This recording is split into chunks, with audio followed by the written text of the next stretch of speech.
যে নবীর উম্মত হওয়ার লাগিয়া অন্যান্য নবী হলে আল্লাহর কাছে আরো করছেন, আয় আল্লাহ আমার যদি আপনি নবী না বানাইয়া আখেরি জবানার নবীর উম্মত বানাইলে তাই, তাহলে আমি নবী হওয়া তনে আখেরি জবানার নবীর উম্মত হওয়া আমার লাগি ভালো আসলো। ও নবীর উম্মত আমরা আল্লাহ বানাইছেন, কত দয়া বন্দায় আল্লাহ করছেন যে আখেরি জবানার নবীর উম্মত আমরা বানাইছেন। সেই নবীর উম্মত হইয়া আমরা আল্লাহ আমরার ইজ্জত রে বাড়াইতে আমরা নিজে নিজে আমরার ইজ্জত রে কমাইয়ার। সব কিছুর মালিক হইলে আল্লাহ, তুইজ্জু মান তাশা ওয়া তুযিল্লু মান তাশা বিয়াদিকাল খাইর। আল্লাহ মানুষের ইজ্জতিও বানাইতে পারেন, আল্লাহ বেইজ্জতিও বানাইতে পারেন। আল্লাহ যা চান সব কিছুর উপরে কুদরত রাখনেওয়ালা হে আল্লাহ। আল্লাহ যা চান তা পারেন। আজকে এই জায়গার মধ্যে আমরা ইয়া বইছি, যত সময় পর্যন্ত এই মাহফিলের মধ্যে আমরা বসতাম, আমার আপনার নবায় আমলের মধ্যে নেকি লেখা হইব। আগামী দিন ইলা সময় হয়তো এই জায়গার মধ্যে কোনো মাহফিল থাকতো নাই। আগামী বছরে যদি আমি আপনি বাঁচিয়া থাকি তাহলে ইলা মাহফিল আইয়া বয়ার মতো আল্লাহ তৌফিক দিলে আমরা বইতাম। আল্লাহ এত দয়া করছেন, মায়া করছেন, আমরা শ্রেষ্ঠ নবীর উম্মত হিসাবে এই জমিনের মধ্যে পাঠাইছেন। এই নবীর আলোচনা, এই নবীর গুণগান শুনিয়া যে বন্দার মনের মধ্যে দুর্বলতাই যায়, এই বন্দায় জানিয়া রাখুন জানি তাই পাক্কা ইমানদার নাই। কিতা নাই? পাক্কা ইমানদার নাই। কুরআনুল কারীম আল্লাহ তাবারাকা ওয়া তাআলা সূরা বাকারার প্রথমে ফরমান হুদাল লিল মুত্তাকিন। এই কুরআনুল কারীমে প্রত্যেক মানুষের হেদায়েত করতে নাই, একমাত্র খারার হেদায়েত করব যারা মুত্তাকি পরহেজগার। আরে হেদায়েত করব মুত্তাকি পরহেজগার যারা, এরা কুরআন শরীফে হেদায়েত করব, সারারে না। আমরা কুরআন শরীফ পড়ি, সে অর্থ বুঝিয়া কুরআন শরীফে তিলাওয়াত করি, সে অর্থ বুঝি না এমনি শুনি, সেও তিলাওয়াত জানি না। যারা তিলাওয়াত জানেন না মনের মধ্যে বড় আফসোস হয়, হায় রে হায় যদি আমি আজ আল্লাহর কালাম রে তিলাওয়াত করা জানতাম তাহলে বেশি বেশি তিলাওয়াত করলাম বলে।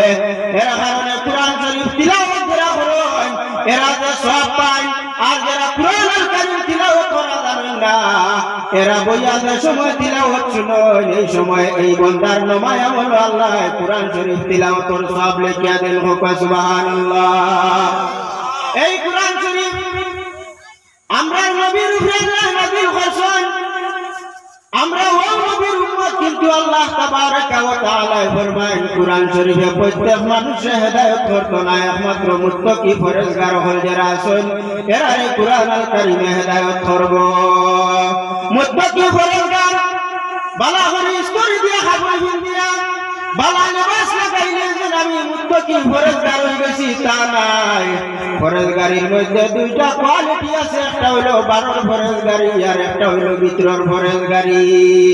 বারোর পরহেজগারি আমি নামাজ পড়ি, মানুষকে দেখাই আমি ইবাদত বندگی করি, লেবাস আমার ভালো আছে, এমন স্তরি দিছি কাপড় বুঝাদার কাপড় ভারী যাইব, স্তরির খালি টান টান বই গেছে।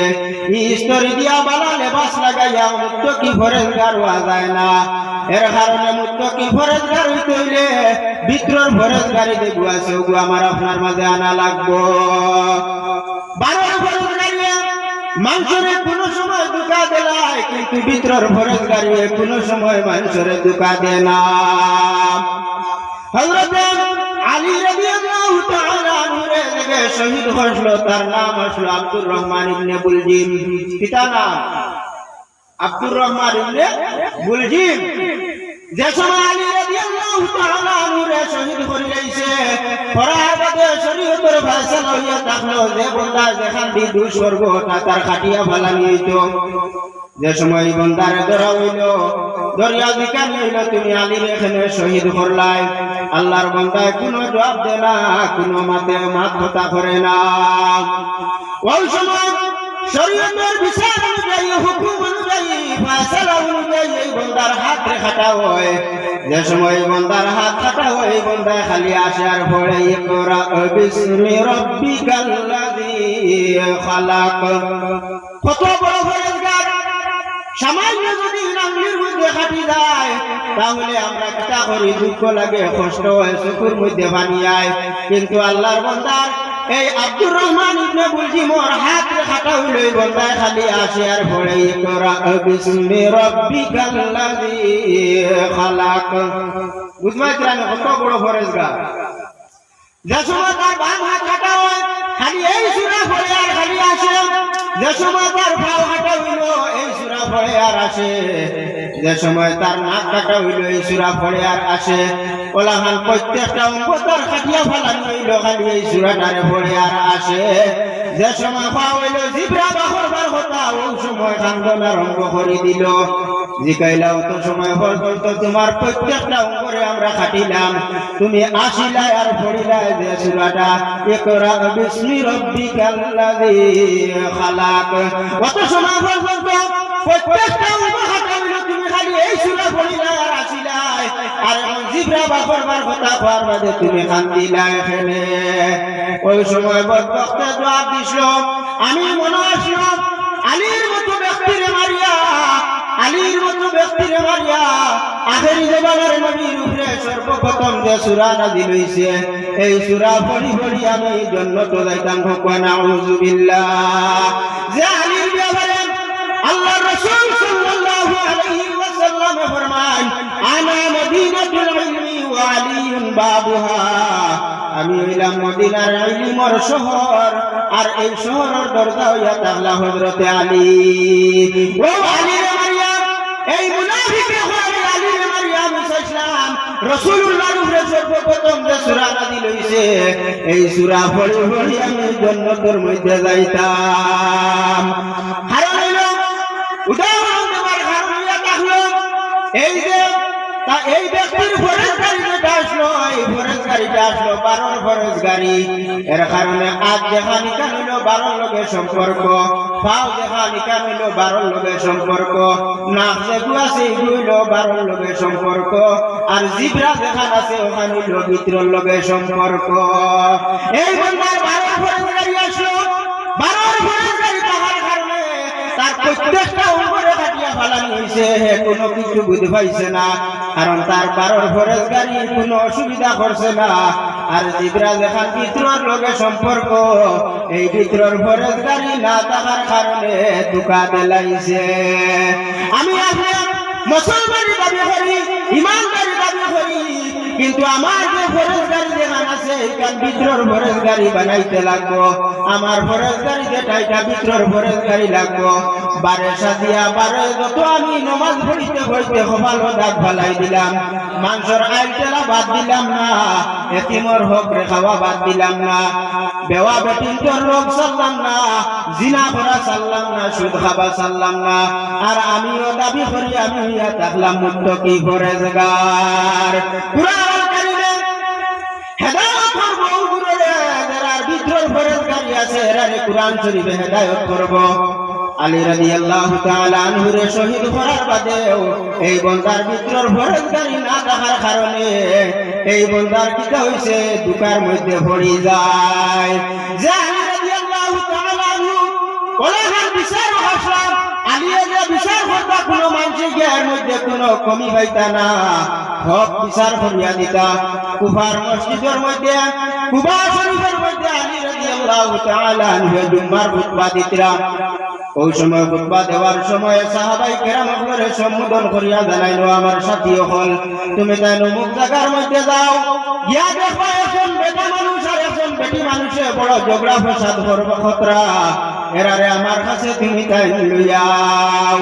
আলী হানো কুবা আর এই শহরের মধ্যে ঘটনা হইছে। যে সময় সাহাবাই কেরাম বলাইছে রাইয়া দেখলা তো হাসাওয়ালি জেলা বর্ণনা করছেন এক মহিলা আর এক পুরুষে বড় ঝগড়া ফসাদ খতরা মায়ের খতরা। ওই সময় সাহাবাই কেরাম বলে আর বললা আপনারা রে আমিরুল মুমিনিন আলী তলব করছেন, আমরা লোক হইয়া যাইতাম। ওই সময় আল্লাহর বান্দার বান্দি সাহাবাই কেরাম লোক করিয়া আলীর খিদমতের মধ্যে যায়। আলী রাদিয়াল্লাহু তাআলা নিয়ে সামনে যাবার বাদে জিকাইলা এই পুরুষ যাই আসলা, পুরুষ যাই আসলা তানে জিকাইলা ওবা তুমি তোমার কি অবস্থা হইছে, তুমি তাই এখানে ঝগড়া করো। এই পুরুষটা জবাব দিছেন, ওয়া আমিরুল মুমিনিন গতদিন এই বান্দির লগে আমার বিবাহ হইছে, শরীয়তের হুকুম অনুপাতে আমার লগে এই মহিলার সাথী হইছে। কিন্তু যে সময় মহিলা আমার ঘরের মধ্যে আইছে, ওই সময় ধরে আমার শরীরের মধ্যে জ্বলা আরম্ভ হয়ে যায়। ওয়া আমিরুল মুমিনিন, আমি এই বান্দির লগে ঝগড়া করি আর আমি কোনো কিছু বুঝবাই আর না। কারণ যে সময় আল্লাহর বান্দি আমার ঘরের মধ্যে প্রবেশ করছে, করার লগে লগে আমার শরীরের মধ্যে জ্বলা আরম্ভ হয়ে গেছে। ওই সময় আলী রাদিয়াল্লাহু তাআলা আনহু এই মহিলার জিজ্ঞাসা করলেন, মহিলা তোমার কোন অবস্থা? এই মহিলা জবাব দেন, আমিরুল মুমিনিন, গতদিন এই ছেলের লগে আমার বিবাহ হইছে, এই ছেলের লগে আমার শরীয়ত অনুযায়ী আমার বিবাহ হইছে। যে সময় আমি এই ছেলের ঘরের মধ্যে প্রবেশ করলাম, আমার শরীর জ্বলা আরম্ভ হয়ে যায়। এর কারণে সারাটা রাত আমি আমার স্বামী দুজনে ঝগড়া করিয়া ফসাদ করিয়া কাটাইছি, কেউ ঘুমাইছি না, সারাটা রাত আমরা ঝগড়া ফসাদে গেছে। আলী রাদিয়াল্লাহু তাআলা আনহু এই বান্দির এখনো বান্দি, আমি যা কইমু তুমি কোনো মিছা কথা কইতে পারতাই নাই, আমি যা তোমার জিজ্ঞাসা করবো তুমি কোনো মিছা কথার মধ্যে ঘুরাইতে পারতাই নাই। আল্লাহর বান্দি এখনো আমিরুল মুমিনিন, আপনি আমার জিগাই যা কইবা গলাখান হইছে, যদি সত্য কইয়া তাহলে আমি মানিয়া নিমু। আলী রাদিয়াল্লাহু তাআলা আনহু আল্লাহর বান্দিরে জিগাই, ও আল্লাহর বান্দি, তুমি একদিন গভীর রাতের মধ্যে তোমার আপন চাচার ঘরের বাইরে একটা বাদাম করিলেছিলেনি? আল্লাহর বান্দি এখন হা, আমি একটা অবৈধ সম্পর্ক আসলে আমি বাদাম করিলেছি। বলে কিছুদিন পরে তোমার ঘরের মধ্যে একটা সন্তান জন্ম নিছনি? বলে হা, আমার ঘরের মধ্যে একটা ছেলে সন্তান জন্ম নিছে। আলিয়া বলবেন, ও আল্লাহর বান্দি, তোমার বিবাহ হইছে না, তুমি সন্তান পাইছো, তুমি এবং তোমার মা দুজনে মিলিয়া এই সন্তানটারে নিয়ে একটা কুয়ার মধ্যে ফেলাইছিলেন, রাস্তার মধ্যে নিয়ে তুমি তেন ফেলাইয়া আইসলেনি? বলে হা আমিরুল মুমিনিন, আমরা ওলাখান ফেলাইয়া আইছি। বলে যে সময় তুমি তেন ঘুরিয়া রায়, ওই সময় একটা কুকুর বাজি যার দেখলেনি? বলে হা। বলে কুকুরে খাই লইব করিয়া সন্তানের মায়া তুমি একটা পাথর দিটা মাসলানি কুকুরের উপরে? বলে ও আমিরুল মুমিনিন, হা আমি ইটা মারছি। বলে ইটাটা কুকুরের উপরে না হইয়া তোমার ছেলের কপালের মধ্যে বসলনি? বলে হা। ও আমিরুল মুমিনিন, আপনি যা কিছু বলবেন না কথা প্রত্যেকটা ঠিক আছে, আমি ওলাখান করছি।